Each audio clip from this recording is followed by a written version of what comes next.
Unit pasukan Vostok Rusia kembali melancarkan serangan intensif menggunakan drone terhadap posisi tentara Ukraina.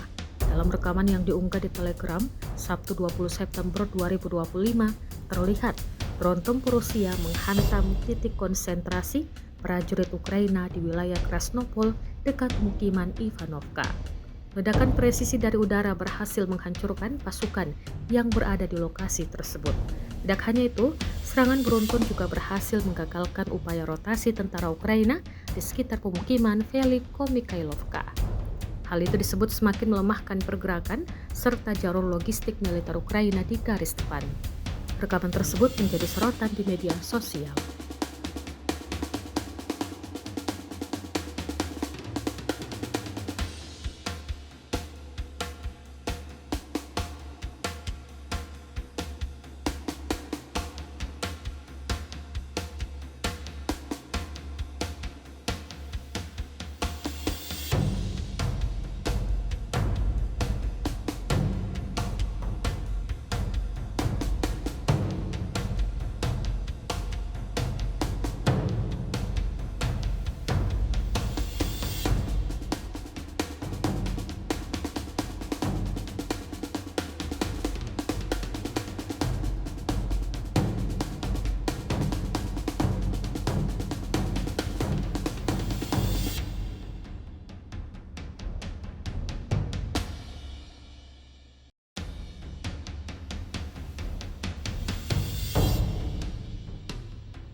Download Tribun X sekarang, menghadirkan lokal menjadi Indonesia.